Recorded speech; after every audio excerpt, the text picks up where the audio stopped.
Hello, everybody. This is Ken Tucker with Changescape Web. Today, I'm excited to be joined by Ian, Jeff, and Paul, and it is our special 200th episode. It's amazing to me. We started almost exactly 4 years ago.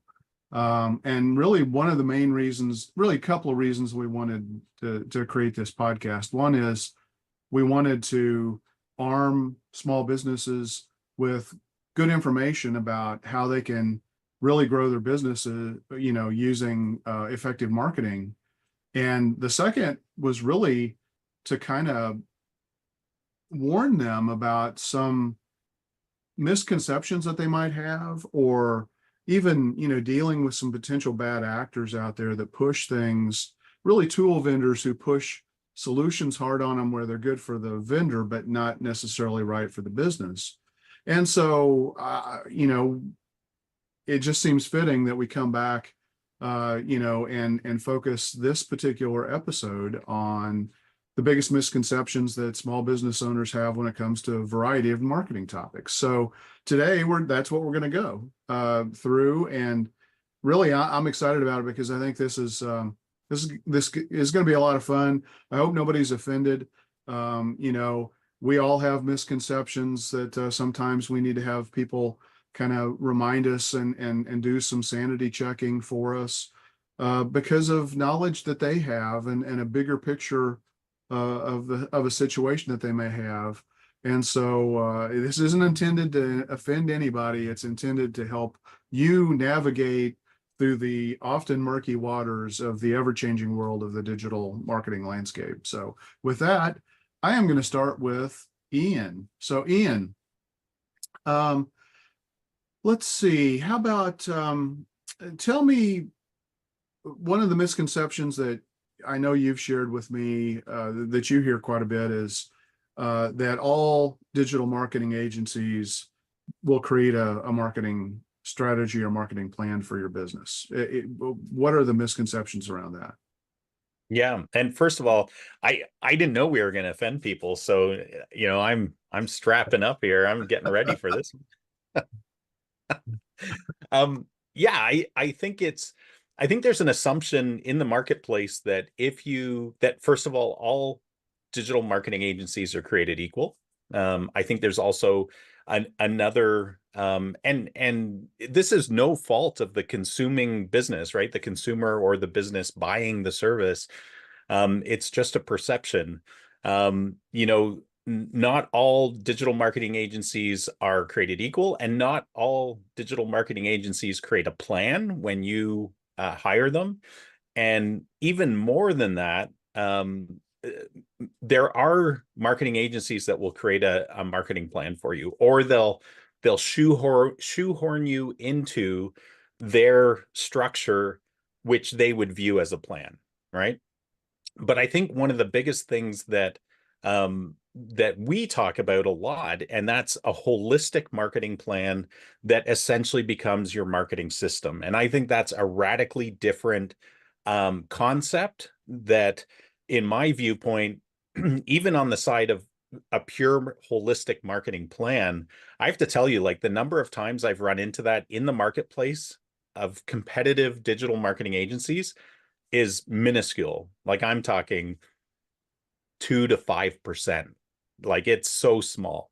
A lot of people, a lot of agencies will, drop a nice bullet point on their website saying they build marketing plans. There's always a marketing plan behind what they do, but rarely do they go out, do the research, understand your business, do an audit of your current digital marketing, build a plan around that, and truly understand who your ideal customers are that you're trying to attract, right? And then the implementation side is taking that plan and actually putting it into effect. So the some other kind of myths or misperceptions are that you only have to do a marketing plan, that it's a one-time deliverable.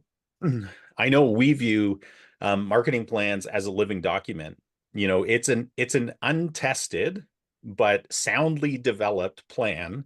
But once you put it into the wild and actually start doing it and measuring the results, that's when you actually know, okay, yes, it was built on best practices. We had full confidence that it was going to work because we've seen it work before. But until you actually put it out in the wild, measure the results, optimize it constantly, you don't actually know how effective it is, right? Yeah. Those are a few of my thoughts, but I know that I do come up against this perception sometimes, and it does take some education, and equipping the business owner to understand, well, what questions should I be asking in order to understand what type of marketing plan everybody's going to be creating for me, when they go out for competitive quoting. Yeah. I mean, I think a lot of people just assume that if they hire a marketing agency that they largely have all of the same skill sets. Yeah. And that's far, far, far from the truth. And it may be hard for a small business owner to really kind of dig into that and kind of sniff that out, maybe. Um, but it's really important to try to do so because, as you said, having a marketing strategy in place is really important. I know, there are folks out in the marketplace that are very strong niche players, and they kind of come to the table with a certain amount of strategy, but every business is different. Your core message is different. Your ideal customers are different. Um, your geography that you serve is different. So you can't just drop it in and think you're all good, and hope that it goes. So Yeah, and just to the one of the points you mentioned in there, Ken, is like if you actually don't do the hard work of understanding the uniqueness of the business, the uniqueness of the marketplace, the uniqueness of the ideal customer that they're trying to attract, and the marketplace that they exist in, their competitive set, without that data, how do you make data-driven decisions, right? How do you, you're basically, taking best practices, hopefully, and putting them in play because they should work. And that's what a lot of agencies do, is they've seen something work elsewhere, they put it in place in another market, but then you have to monitor it. But that's an uninformed or a lesser informed method than actually doing these deep audits, research, understanding what you can do. And by deep research, I'm not talking like, you pay an agency to go away for 6 months, they come back with this glorious plan that you can then implement. It's not like that at all. This is rapid research. It doesn't take weeks. It often takes days to gather the research, to develop the plan, to come back to you, and then ultimately to put it into place. And I think that saying, the value of the plan is in the planning, not the plan document. Right. And then Right. the other saying that no plan, no battle plan survives first contact. Things are rapidly changing, especially in this world with technology. I mean, 2 years ago, who would have thought AI would be as dominant as it is now in things, right? And to try and chart everything out down to the minute detail just doesn't make sense. But doing the work, as you said, the competitive analysis, the positioning, the messaging, understanding the ideal clients, and then having a direction, a strategy. A strategy is different from a plan, right? But having the strategy that you're going to follow and use to guide you through the tactical implementation, I think, is important, and it's the value. Paul, I think I jumped in on you. Were you? no, I was just gonna something that Ian said about it's untested, and it's always untested because you don't know. You can do all the research you want, you never know 100% what your competitors are doing, and the competitive environment is dynamic.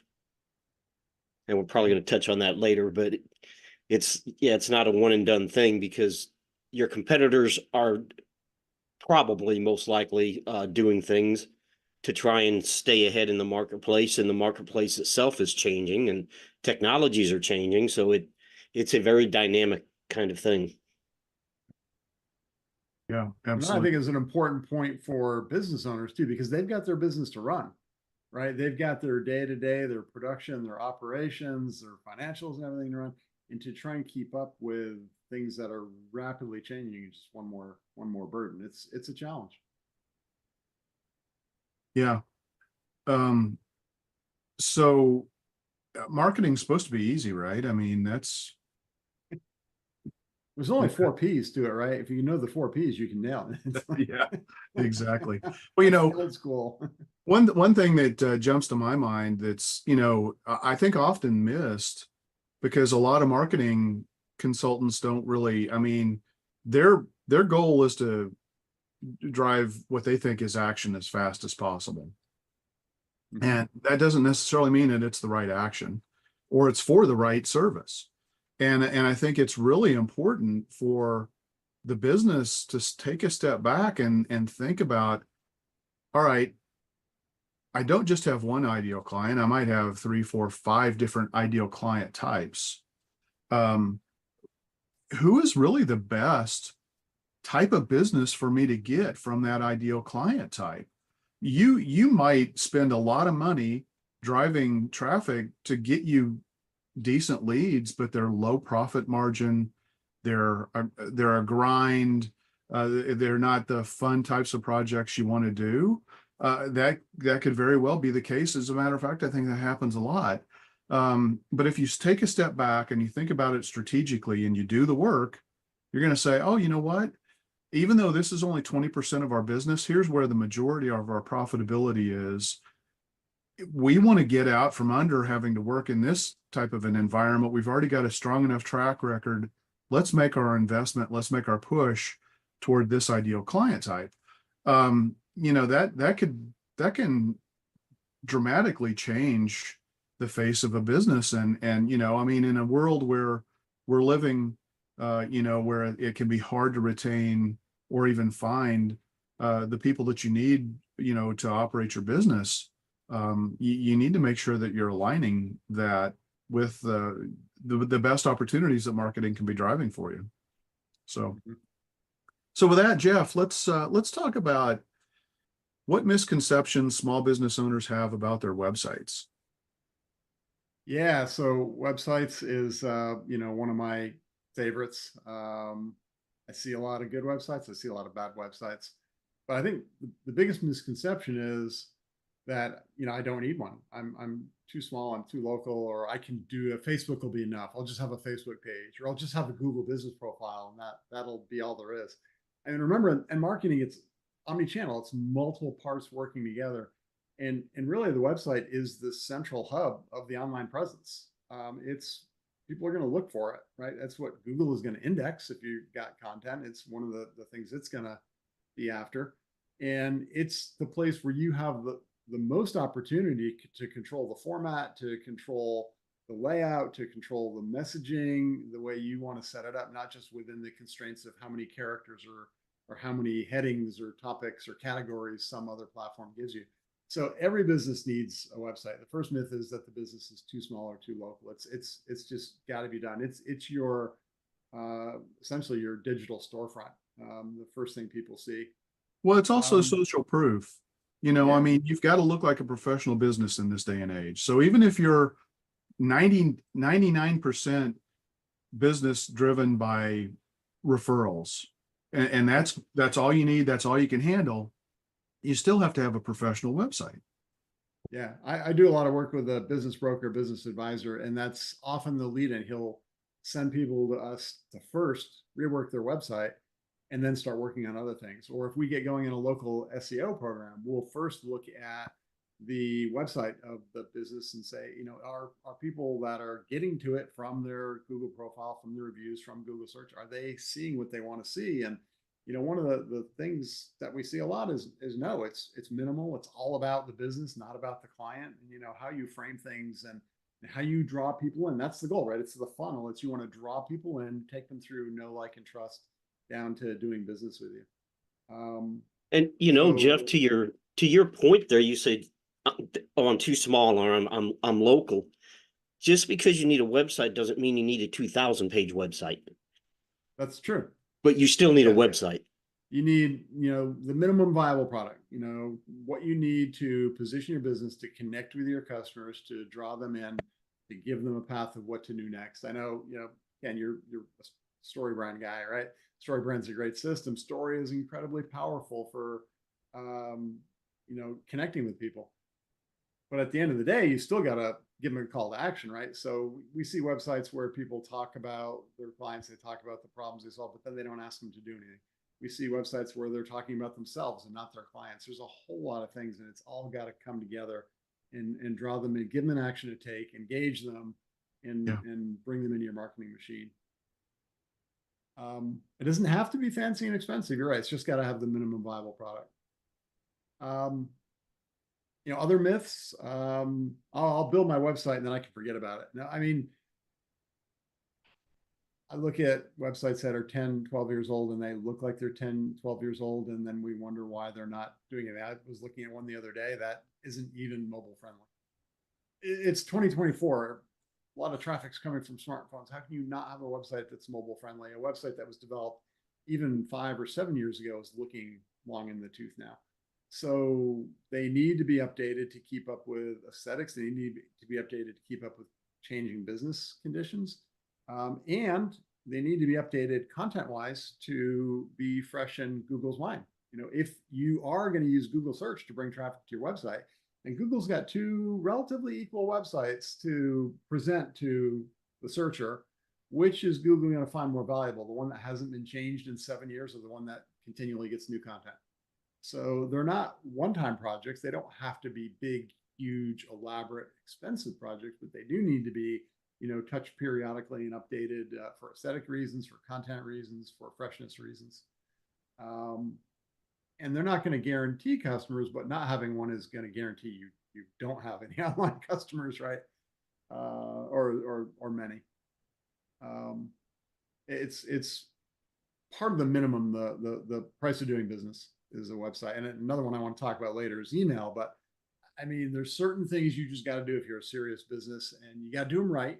They don't have to be big. They don't have to be huge. They don't have to be expensive, but they've got to be done right. And that means paying attention to what's current and what's, needs to be there. And, you had talked about some of these older websites and they even look old. And I guess it's been, I don't know, 7 or 8 years now. HTTPS wasn't even a thing. Now Google will penalize you for that. Yep.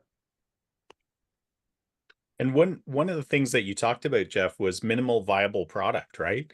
And I think I think you intend this, but just so our listeners, viewers know what we're talking about there, is that it's the expectations of consumers. There's a whole host of technical things in the background that make it a minimal viable product, but the expectations of the consumers is almost the biggest thing, because if they go looking for you and they find an outdated website or no website at all, you've just halted their whole buyer's journey, and that's to your own detriment, right? Yeah, and by minimum viable product in the website sense, 6 to 12 pages can get a lot of work done. A lot of the heavy lifting is done in the 6 or 12 pages. If you look at the Google Analytics of most websites, they're not getting even traffic to every page on the site. There's typically 6 to 10 or 12 that are bubbling up and getting most of the traffic. Those are the ones that do the heavy lifting. Those are the ones that need to be focused on first and need to be built out. Yeah, just today I was actually publishing some podcasts for another podcast that I do, and we were not provided with the basic business information. So I had to go do some Google searches to go find it so that I could set up the podcast accordingly. 3 out of 3, I Googled their name and their location, and their website didn't even show up.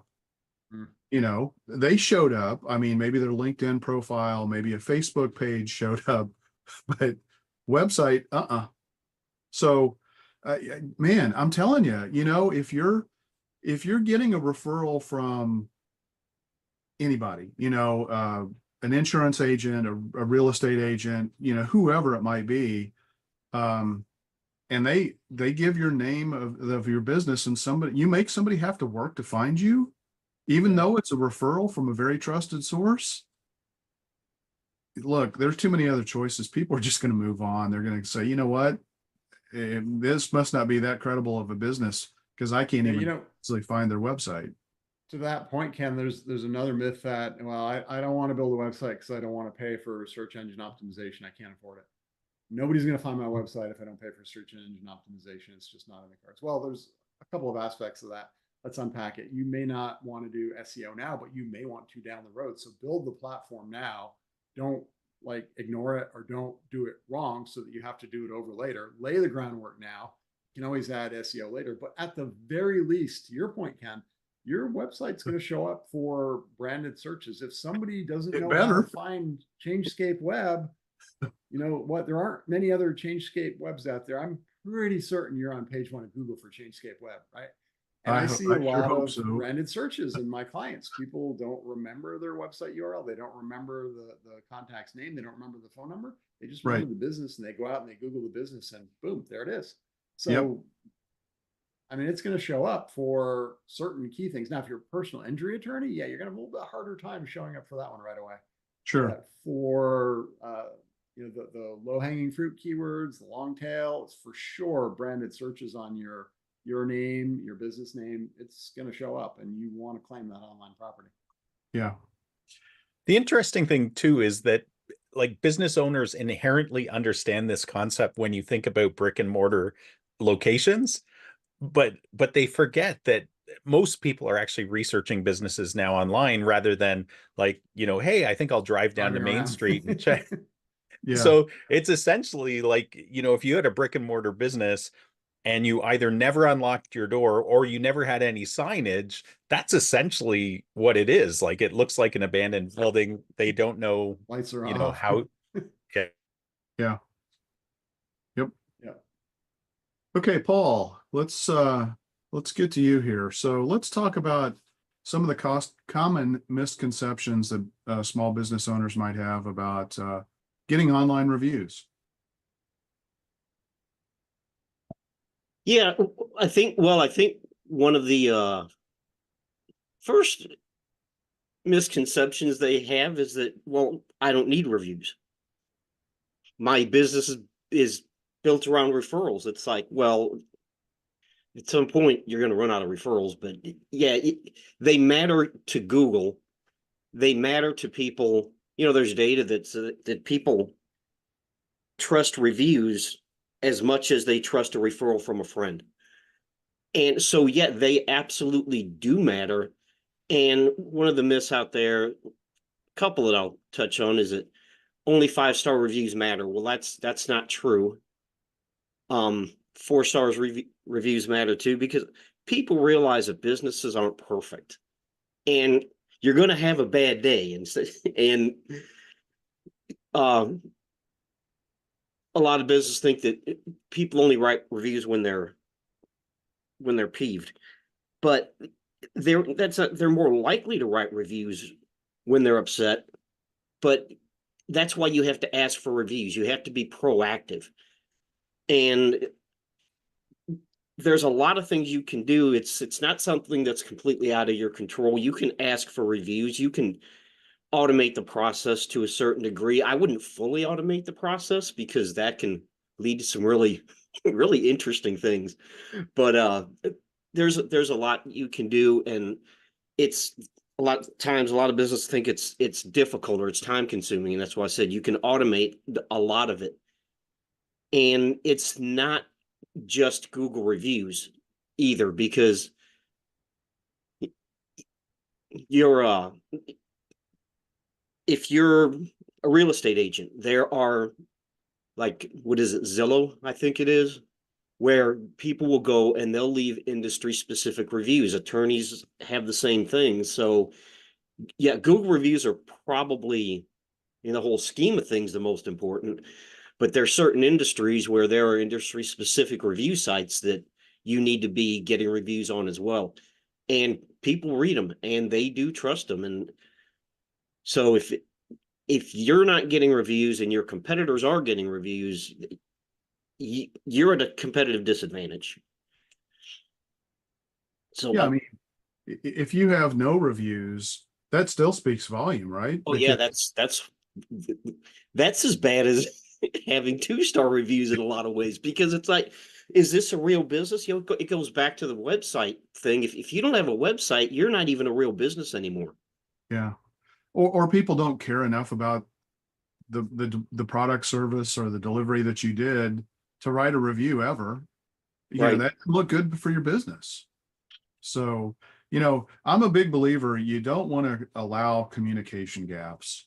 And this is a huge communication gap. You need to look, we can't control the narrative anymore because there are just too many different channels and paths and touch points and things like that for digital marketing.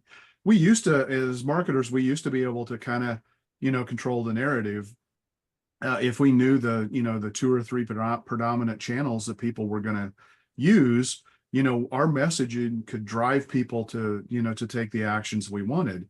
Um, we don't have that luxury anymore, but that still doesn't mean you don't try. You try like the devil to control the narrative and fill the communication gap, to provide the information that is needed every step of the way through, the buyer's journey, the marketing hourglass, whatever you want to call it. Yeah, and if you ask for reviews after positive interactions, that's one way that you can, to some degree, control the narrative.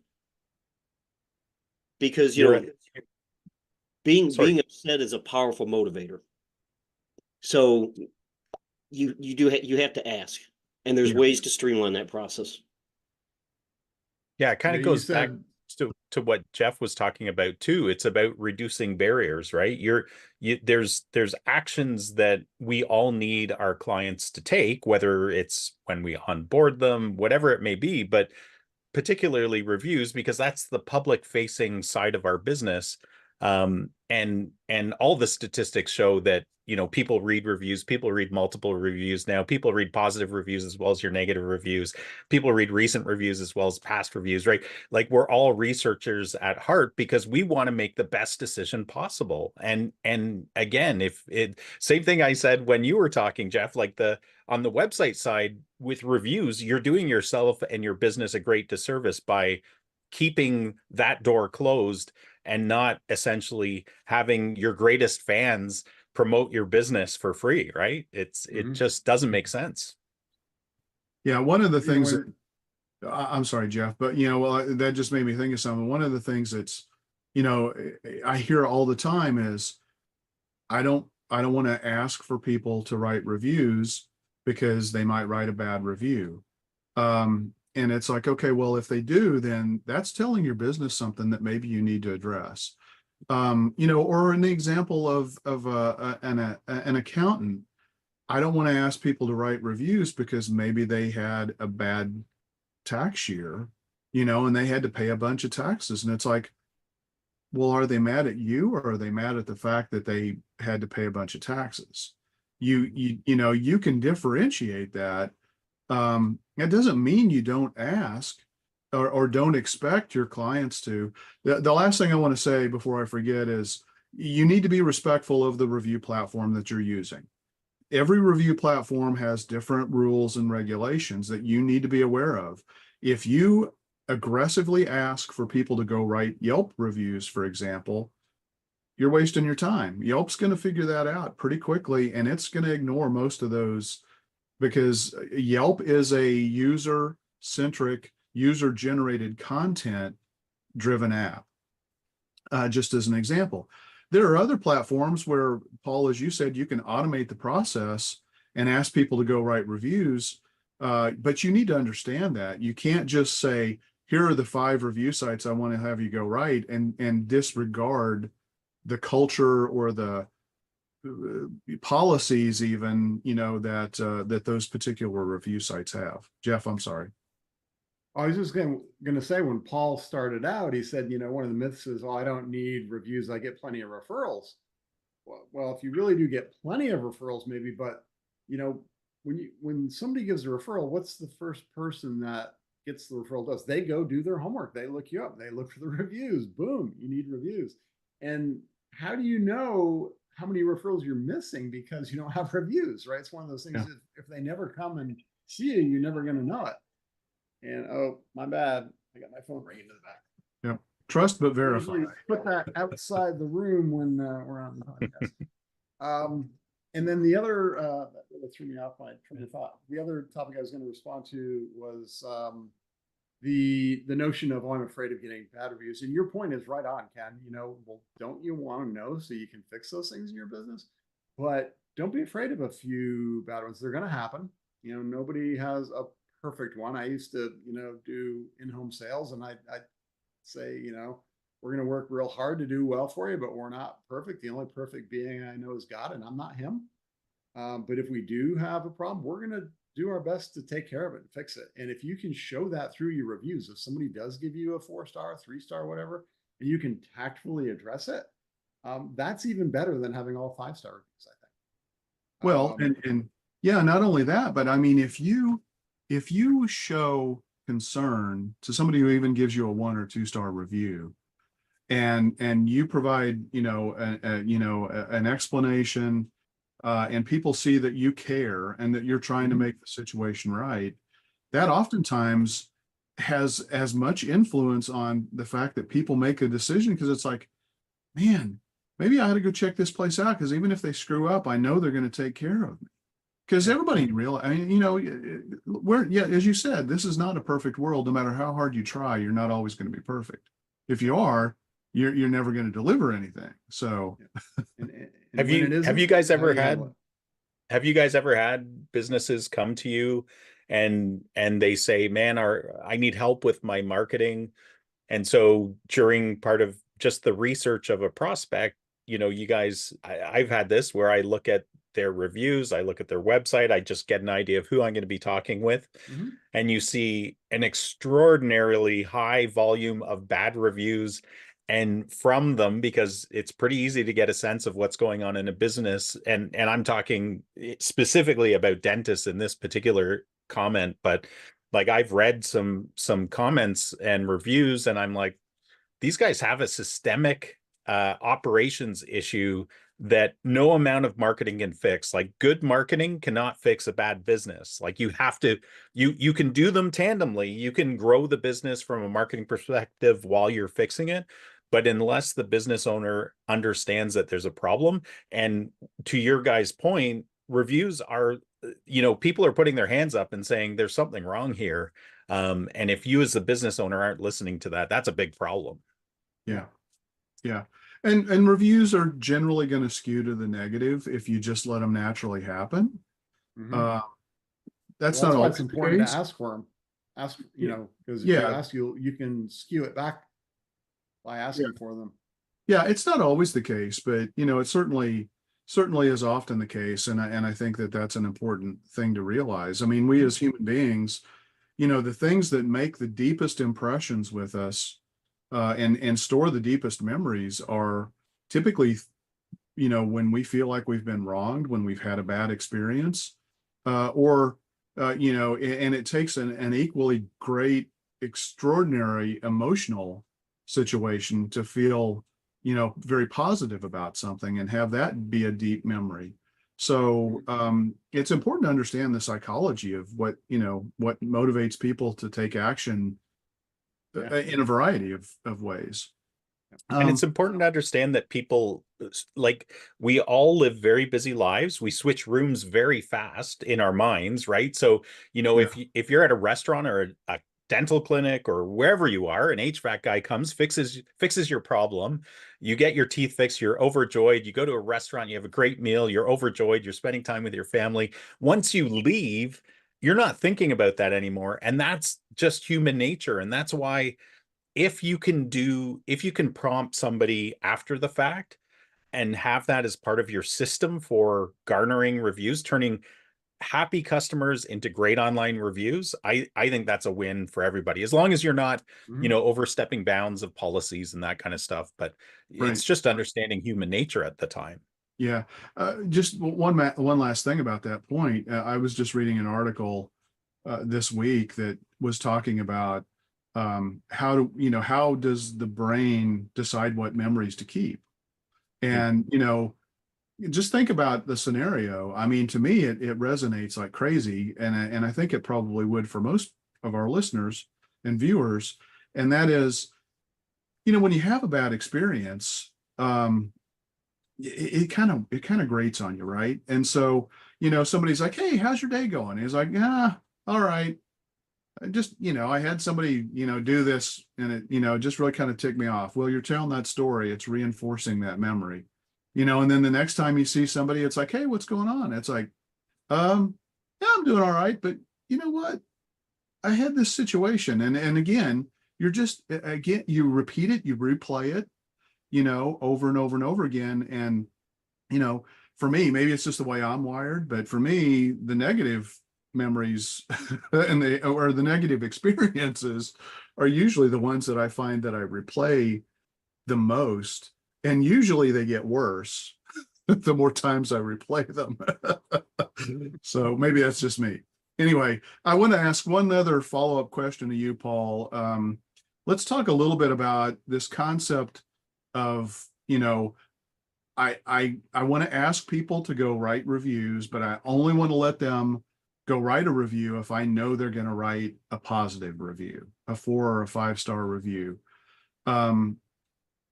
We refer to that as review gating. Let's talk a little bit about that. What are some misconceptions there?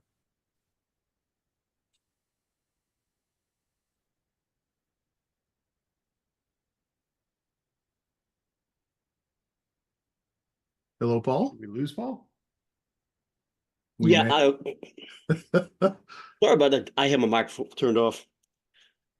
So You were giving an extraordinary answer, though. Yeah, I was, we were riveted. but I think what you're asking is it legal? Well, And that's one thing. Yeah, for it's sure. generally no, but the FTC has guidelines, and you can go look them up if you want.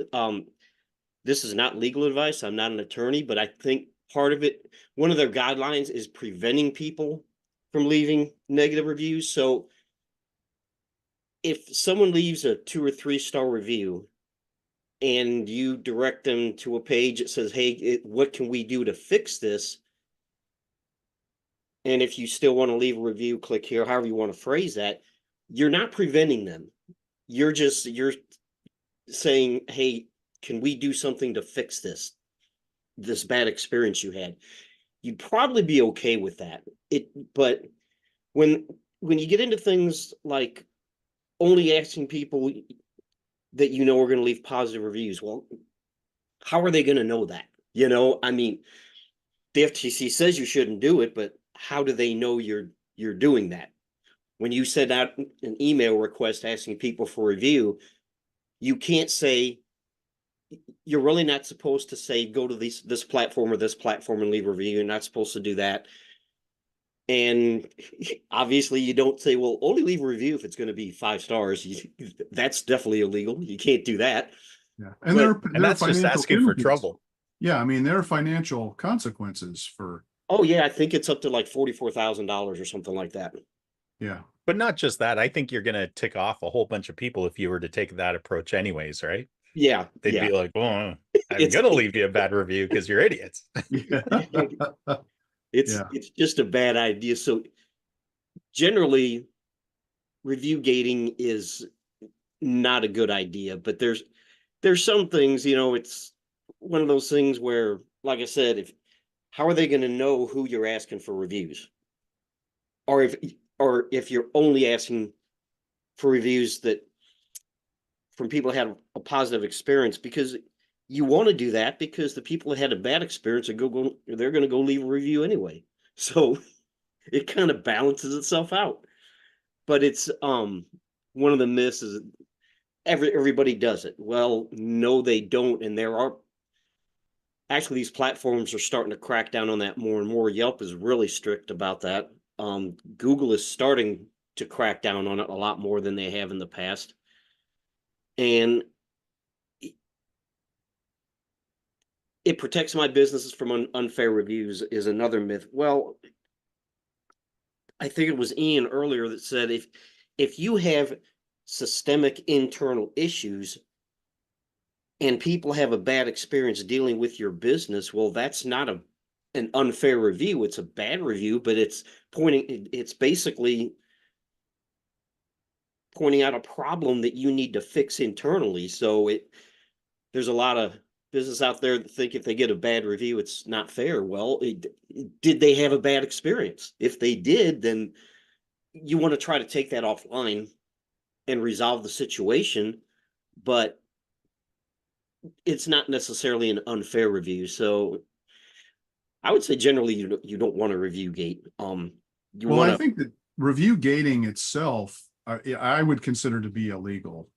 You know, you can have something similar to that, but the whole concept of review gating is why they put the law and the penalties in place, because it was very and so if you hear somebody using that term, I would run, because that's you're treading on dangerous water. As you said, Paul, I agree.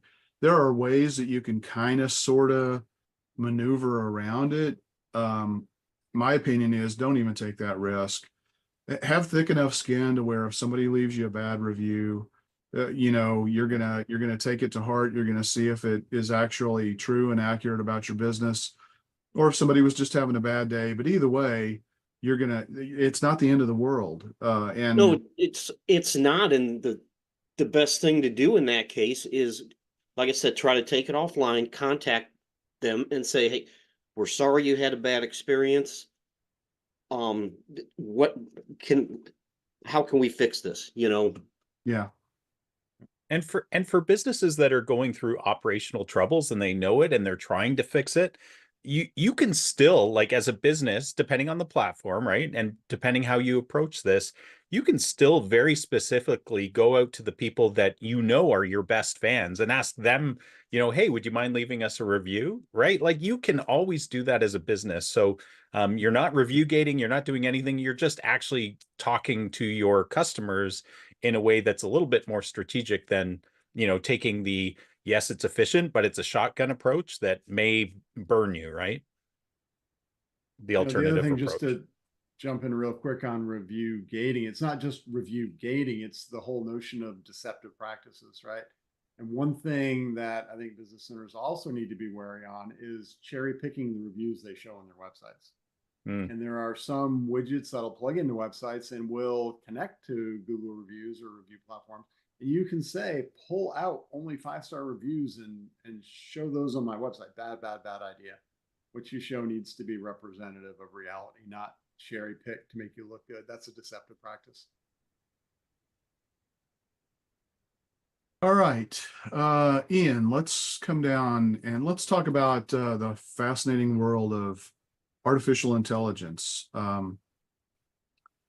I think there's a misconception out there that a lot of people think that they can just basically do pretty much all of their marketing using Chat GPT.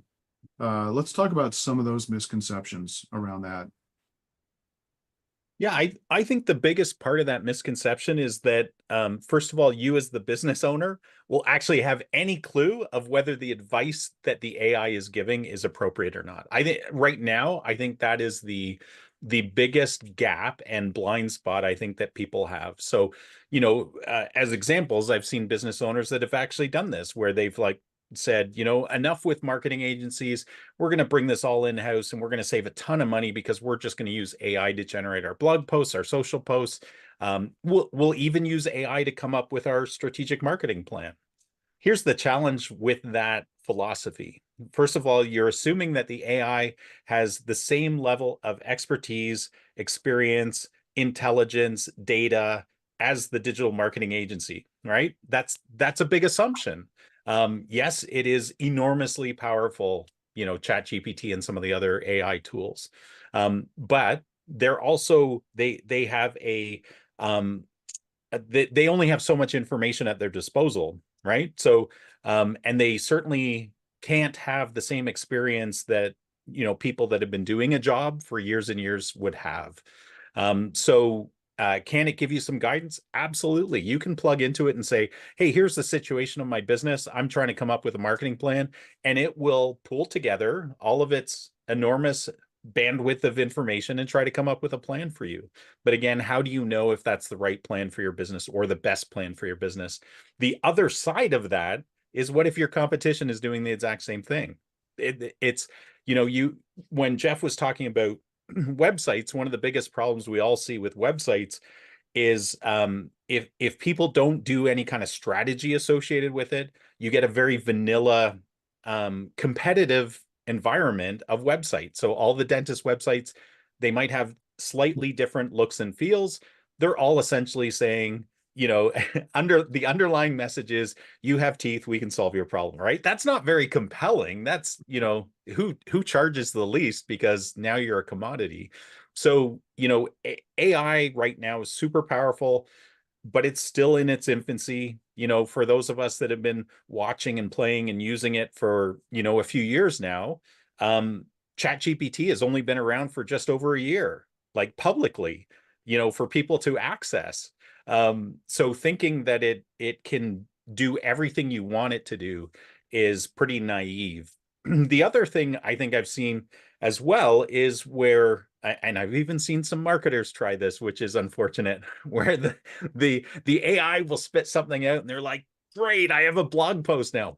They put it up on their website, and then after the fact, they review it, or somebody they know reviews it, and they're like, that's a very odd blog post. Like, it doesn't fit with the tone of your business. It doesn't even, maybe it's got some of the keywords you were trying to say, but it actually doesn't have the level of expertise that you would normally associate with your business. Those are just kind of the big things that I see. I'd love to hear what you guys think, because I think this is such a hot button right now. Yeah. Yeah. I mean, I think a lot of people think that it can literally do everything. I mean, I need ads written. I need web page copy. I need a marketing plan put together. Tell me who my top competitors are. What are the top keyword phrases? Sure, AI, it can get you a pretty good ways down the road in many cases. But, one thing that people don't often stop and think about is there are legal ramifications as well. If you have incorrect information on your website because an AI bot put it on there and you didn't bother, or an AI tool put it on there and you didn't bother to check it and verify it, you may have legal exposure. At a minimum, if it's incorrect, you may look like you don't know what you're doing when you're trying to prove to people that you are, the trusted go-to source. So you can't just, assume that it's going to be the end all be all. It doesn't even know everything that it should be doing for your business. Right. It's a tool, right? And I think people forget that, because we've all watched movies with artificial intelligence in it, and we think, oh, like, this thing can do a job, right? Yeah. But it's, at least at this point, it's essentially a very smart tool, and you still need an operator, and the operator actually has to know what they're doing in order to guide the tool. Yeah. Yeah. Jeff, go ahead, Paul. I was gonna say, keep in mind that I think it's fixed, so to speak, but up until about a year ago, if you asked ChatGPT who was president, it'd tell you Obama. So just because it comes out of AI does not mean it's correct. Yeah. Garbage in, garbage out, right?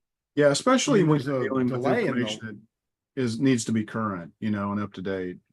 Yeah, I think now it'll tell you I don't have access to current information. I mean, these large language models, they are models. They were trained on some data that was a snapshot in time, and it wasn't yesterday. Yeah. And it wasn't all the data either, right? It just wasn't can't. all the data. Yeah. Right. And the so-called hallucinations in AI, I mean, AI is very good at inferring things. If I see A and I see B and then C happens, and then I see A and B again in a different situation, C is probably going to happen. Doesn't mean it did happen. Doesn't mean it's guaranteed to happen. But it'll tell you, yeah, it happened. And that's a hallucination. It's just based on something that's wrong. So that's where the human element comes in. It needs to be monitored. It needs to be controlled, and it's a tool. And anyone that's taking it verbatim, I'll just, write 1,200 words on, the need for transparency in financial transactions, and then they cut and paste it into their blog. Big, big, big mistake. Yeah. Yeah. So Jeff, keep going on that. I want you to Yeah. talk a little bit more about, having AI write your content for you. What are some of the big misconceptions or issues there? Yeah, so I think, one of the myths is that AI is replacing humans, and it very well may over time in 20, 50, 100 years. Jobs as we know them now may not exist, but you know what? Jobs that we knew 100 years ago don't exist today either, by and large, but they change, it evolves. So I think a lot of the writing task is being replaced by AI, but it's turning writers into editors because the human touch still needs to come in. They need to be involved. They need to put in sanity checking, the fact checking. They need to put in the tone, the context, I think, as John Jantz calls it, that goes around generating content. They need to check for the hallucinations. They need to put in the examples and the case studies that a large language model may not have access to. So AI is not completely replacing human writers. It's just changing how they do their job. It's a tool to let them do a lot of the background, do a lot of the basic stuff, and then really turning writers into a higher level editors. It's good at short form. It's not as good at long form, but you can do a lot of short form pieces if you're guiding it. If you have that plan of how to guide it, you can do a lot of short form pieces and then stitch it together. There is a concern about the quality. I mean, for sure, if you play around with Chat GPT or any of the models, after a while, it's going to sound the same, and you're even going to look at content and go, "Oh yeah, that was written by Chat GPT." Certain uses of words. Now you can overcome some of that in the prompts by saying, my favorite, don't use the word bespoke. Don't use the word innovative. That's overused. But you'll start to recognize the quality of it starts to sound very one note, very robotic. Personally, when I use AI in helping to generate content, I'm using a suite of tools. I'm not using any one tool. I'm mixing and matching the best, and I'm doing tone and voice analysis, and I'm doing pattern recognition for AI generated patterns, and then you can get a lot higher quality content. But again, it's the editing function. It's the higher level value add that we can add as humans. And that's great for me. I'm an engineer by background. I scored a 520 on the English SATs. Now, over the years, I've learned more and I can write a little better than I could then, but I still hate it. So I love getting into AI and using it to help me with it, but I've still got to do the final writing myself. Yeah. It won't necessarily get you penalized by search engines. That's another myth. Poor content will. And poor content can be human generated. So if, again, you take that AI generated content and you don't do the human value add to it, you're probably going to get penalized because guess what? I think, like Paul said, if 5 businesses ask for an article on the same general topic, they're going to all have 5 articles that sound generally the same. And Google's going to go, yeah, who cares? Right? It's that context and that value add and that differentiation, just like in your marketing and your messaging. What makes your business different? What makes your content different? What makes what you have to say different has to come in. And then the originality and the authenticity comes back through the human touch. AI is automating a lot of things. It's providing a lot more research and a lot more tools for rewriting, tools for tone and voice, actually fairly inexpensively. So I think there's a myth it's expensive. It can be. There are some expensive tools and there are a lot of non-expensive tools, but the non-expensive ones, inexpensive, I should say. See, there's my English score. The inexpensive ones are very, very much in reach and very useful. But you still gotta provide the value out of the human side of it. Yeah, I think, when it comes to creativity, it's certainly lacking. I was just playing around with it and I asked it to basically put together a script for a performance. And I specify, my prompt was probably a good, healthy paragraph, and ask it to take into consideration, probably 12 different things. And it did a great job of providing a structure and an interesting structure at that, but still it's like, okay, well, that's it's like I had a friend of mine take a look at it because I was just curious to see what their thoughts were, and it's like, yeah, that's kind of like first grade or first level or first year of college kind of a work. You know, it's like if you're really trying to differentiate yourself and create something that is remarkable.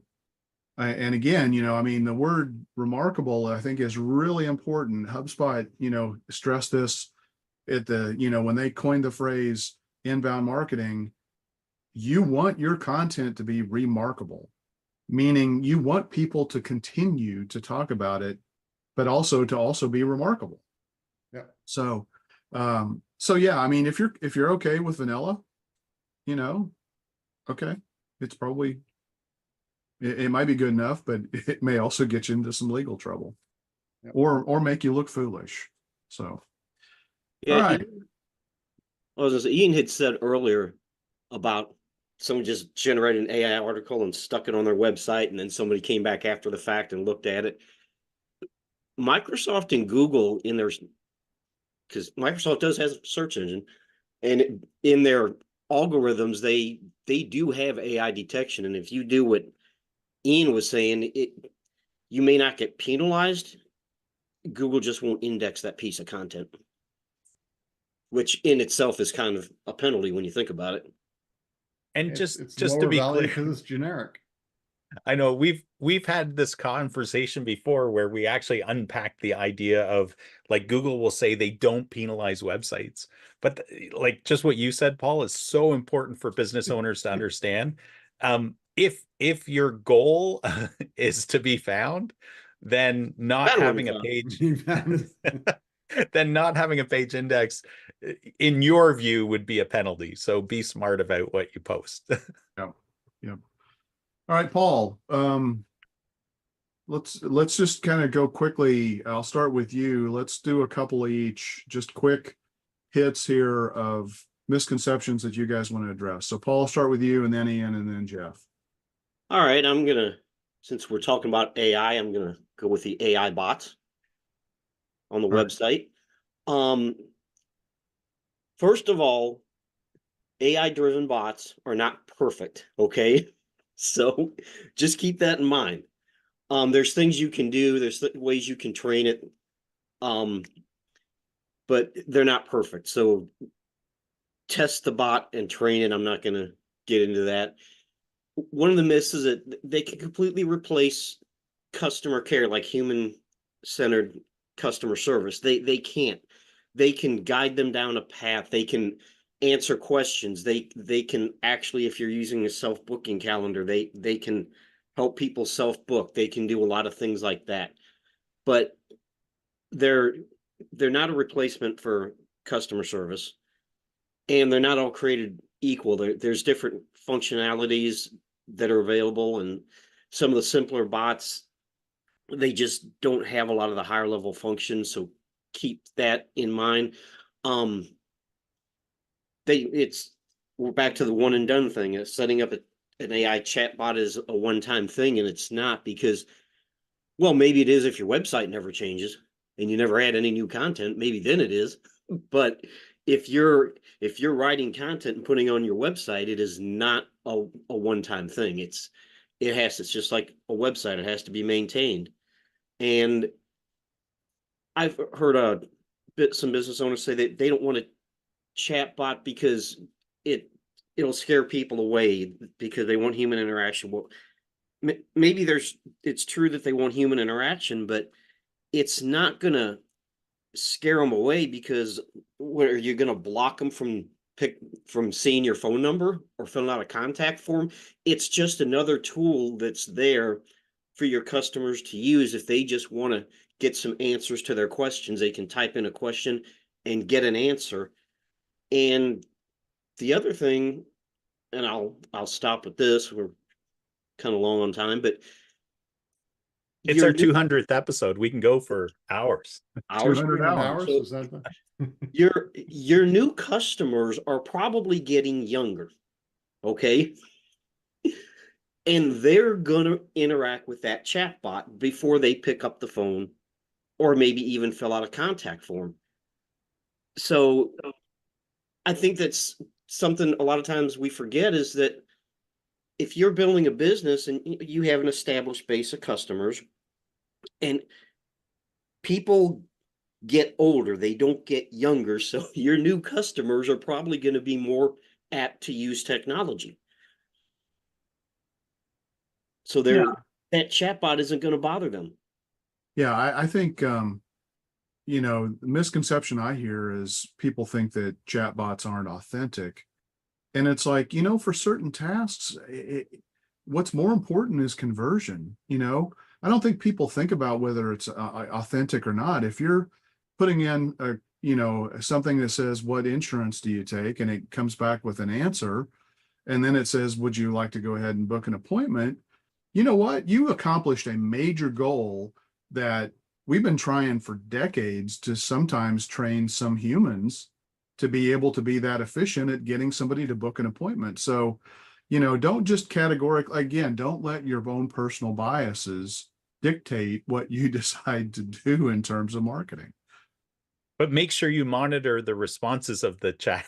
Sure. Yeah. I've seen it where it misimplies things, just like what you were saying, like, oh, you take this insurance, when in fact the business didn't. Somehow it filled in some blanks.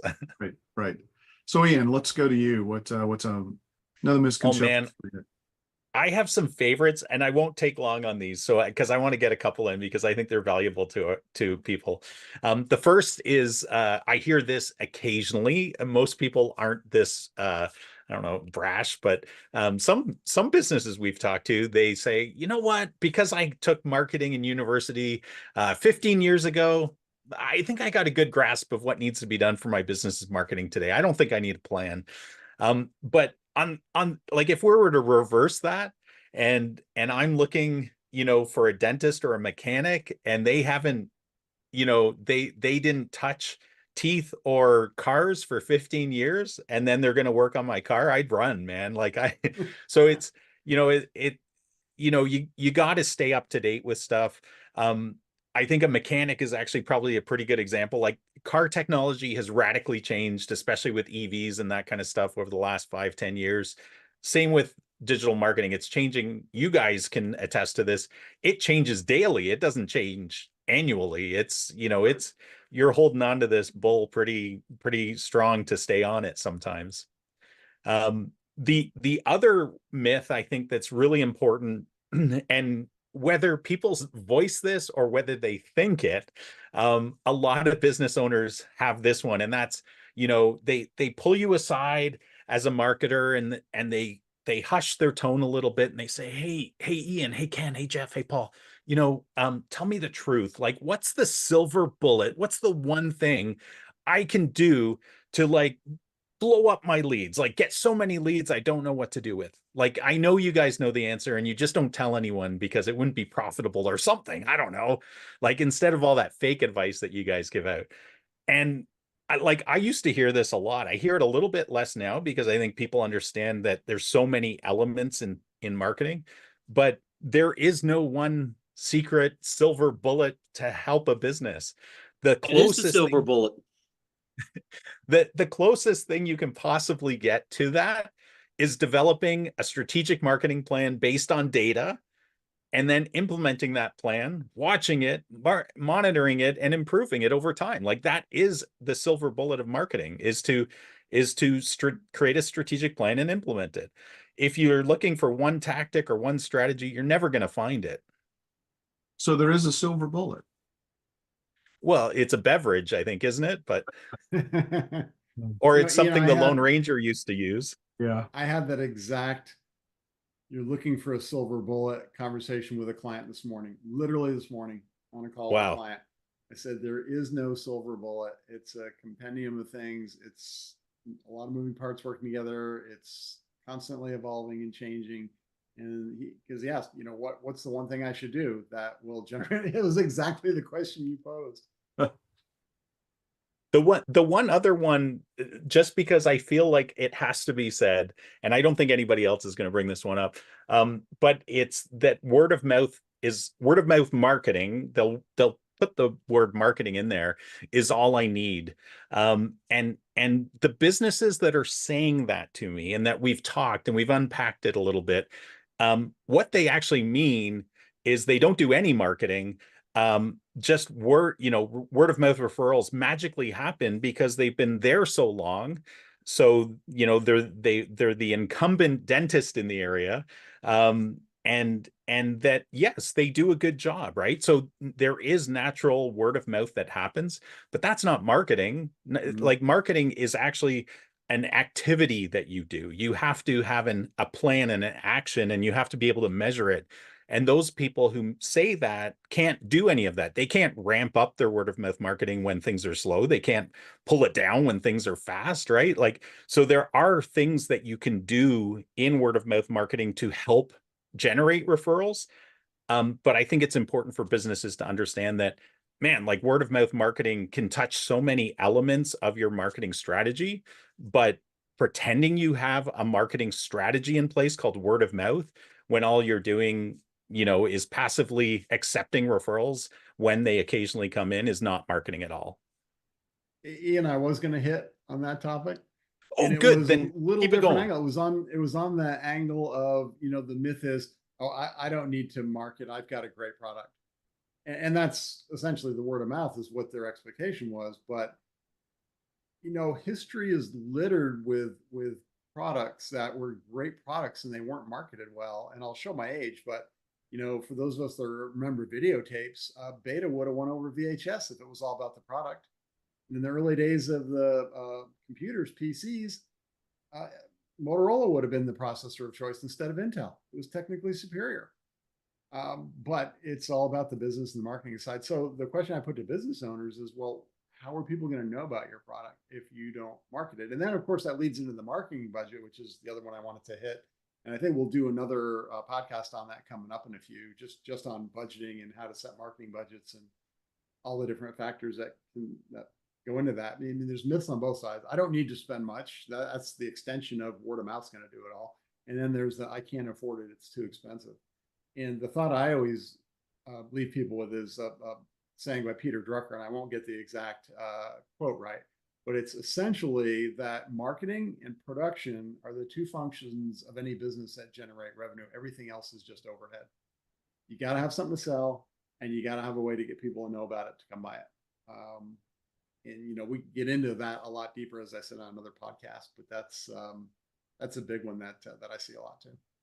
And why you'd want to relinquish all the other opportunities to your competition by not marketing your business because quite frankly, I haven't met a business owner who doesn't believe they have the best product or service because they've worked so hard to build that.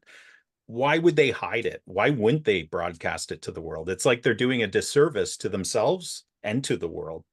Let the world know that you're there and that you can serve people. Paul, you have one more? I guess I could go using AI for online reviews, because we had talked earlier that there's ways to automate the process to a certain degree, but you really don't want to completely turn your review process over to AI. And it can't just magically improve your reputation, so to speak, because it's AI. I mean, it's not perfect, and it can do some weird things. So I mean, you don't want to use AI to write reviews. That's very much frowned upon. Even having AI respond to reviews is probably not a good idea. I don't know if AI is ready for the whole automating the review process yet. I disagree with having AI respond to reviews. Now, they have to be human vetted, but it can help.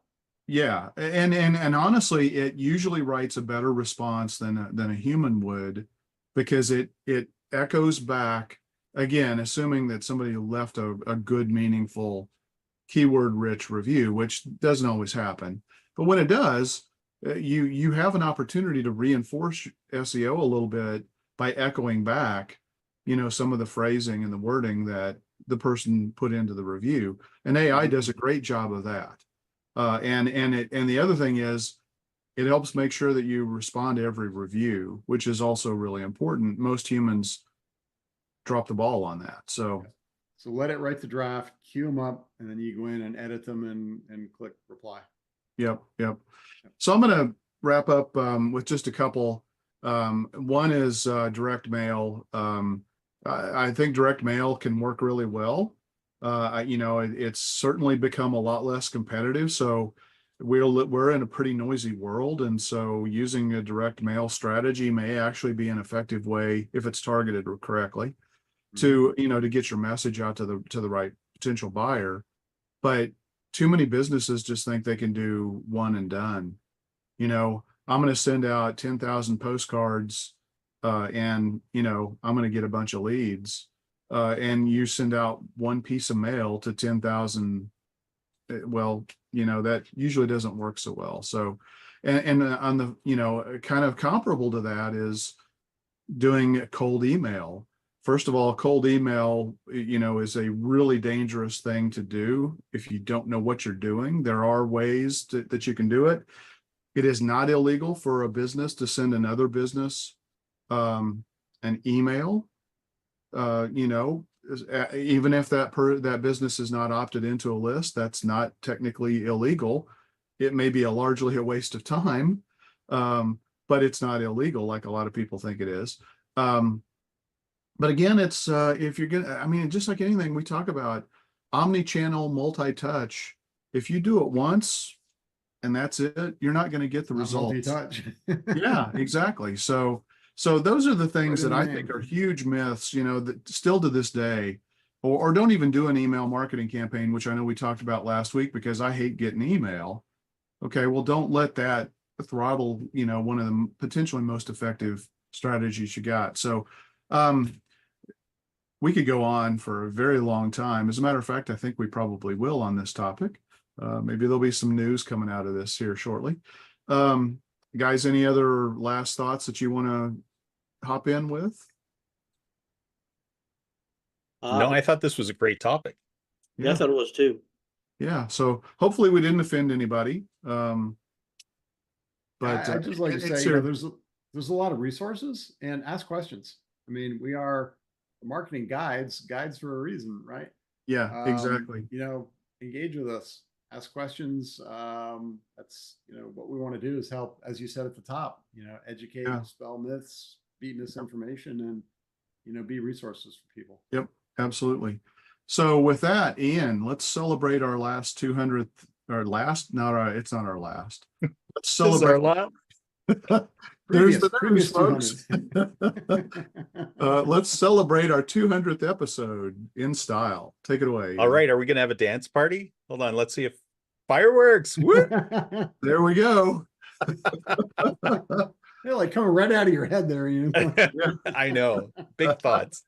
Well, thank you to all our listeners and viewers to watching this. Thank you for being a part of this and for your contributions to this. Thank you guys. This is always a blast for me every week. I enjoy getting together and talking marketing with like-minded pros. So you guys are awesome. And for our listeners, let's make the next 200 even better. Send us your comments, send us your wishes, your biggest marketing burning challenges that you want to overcome, and we would be happy to chat with you about those or to produce a podcast about those. So until next week, folks, keep calm and market on.